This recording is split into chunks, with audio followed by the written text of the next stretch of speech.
আল্লাহু লা ইলাহা ইল্লা ওয়াল হাইয়ুল কাইয়ুম লা তাখুযুহু সিনাতুন ওয়া লা নাওম লাহু মা ফিস সামাওয়াতি ওয়া মা ফিল আরদি মা লা ইয়াশউরু ইল্লা বিইযনিহি ওয়া লাহু মা বাইনা আইদিহিম ওয়া মা খালফাহুম ওয়া লা ইয়াতুনা বিশাইইন মিন ইলমিহি ইল্লা বিমা শা ওয়াসি'a কুরসিয়ুহু সামাওয়াতি ওয়াল আরদি ওয়া লা ইয়াউদুহুমা ওয়া হুয়াল আলিয়্যুল আযীম। আপনার প্যারালাইজড ভালো হওয়ার মূল মন্ত্রটা কি? আপনি তো আমার মন্ত্রটা আমার মনের মধ্যে বলেই যে আয়াতুল কুরসি সূরা।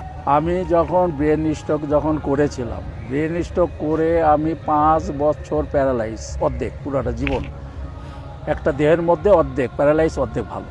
5 বছর, এই 5 বছর বিছনার মধ্যেই ছিলাম। তারপরে আস্তে আস্তে ওখান থেকে উঠে আস্তে আস্তে উঠতাম, চেষ্টা করতাম। বসার পরে 2 বছর লাগছে। তারপর আস্তে আস্তে একটু করে চলতে, এরকম চলতে মনে করেন যে কেমন করে আমার বিল্ডিংয়ের 8 তলায় উঠবো। সিঁড়ি দেখালে উঠতাম, আর অন্য ভাড়াটি আমাকে ধরে আবার হলো আমার বাসায় ফিরাই দেয়। গাঙ্গু ভাই ধরো গাঙ্গু ভাই ভুল করে আসছে মনে হয়, ফ্ল্যাট সব একই, তো গেট দরজা সব একই। ও ধরে আমাকে আমার বিল্ডিংয়ে নিয়ে আসে। আবার পরের দিন চেষ্টা করে, আবার দেয়, আবার করে। কি জন্য? আমি যদি ওই বিল্ডিংয়ে 8 তলায় যদি উঠতে যদি পারতাম, তাহলে আর আমি গাঙ্গুয়া থাকতাম না পৃথিবীতে। কারণ এতই কষ্ট প্যারালাইজ জীবন, এতই কষ্ট। ওই কষ্টতে আমি বেঁচে থাকার ইচ্ছা আমার ছিল না। আর এখন আমার সাত জাগে বাঁচার জন্য, কারণ আমি এখন খুঁজে পেয়েছি আমার আল্লাহ তাআলাকে খুঁজে পেয়েছি। আল্লাহকে আমি খুঁজে পেয়েছি। আল্লাহ আমাকে একবার পুরা দুনিয়া সুস্থ করে দিয়েছেন। প্যারালাইজ জীবন আমার কি ছিল, আর এখন সুন্দর জীবনটা আবার করে দিয়েছে। এখন আগের থেকে নাকি বলে আমি আরো সুন্দর হইতেছি, আরো সুন্দর হইতেছি। একটু প্রশ্ন করতে চাই, এই যে 5 বছর আপনি প্যারালাইজড হয়ে বিছনায় পড়েছিলেন, সেখান থেকে আসলে কিভাবে আপনি সুস্থ হলেন, ছোট্ট করে যদি আমাদেরকে একটু বলতেন। না, মনে করতাম যে আমি এখন মুখটা চালু করার জন্য আয়াতুল কুরসির সূরা পড়ি।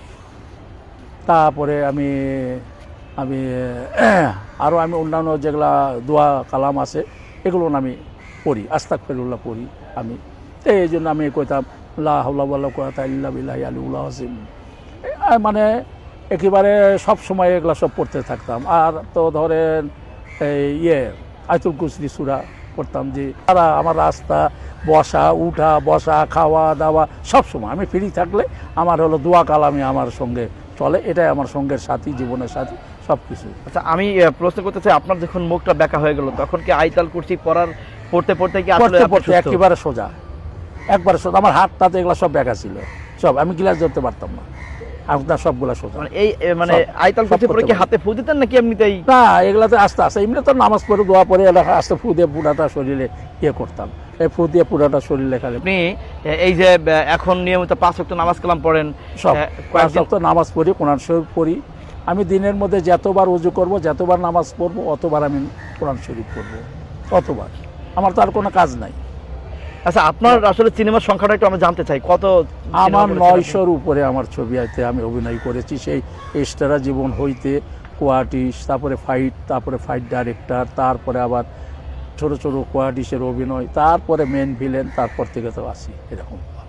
আমি যখন ব্রেন স্ট্রোক করেছি 5 বছর প্যারালাইজ, আমাকে কেউ 1 টাকাও দিয়া সহযোগিতা করে নাই এবং দেয়ও নাই। কোনো সরকার বলেন, শিল্পী সমিতি বলেন, ফিল্ম ক্লাব বলেন, কোনো জায়গা থেকে না, বা কোনো দয়ালু বলেন, বা কোনো বড় আমাদের ফিল্মের বড় প্রযোজক ডাইরেক্টর এদের বলেন, কেউ আমাকে 1টি টাকা অনুদান দিয়ে বলে নেয় যে গাঙ্গুয়া, এটা হলো আমি তোমাকে সহযোগিতা করলাম।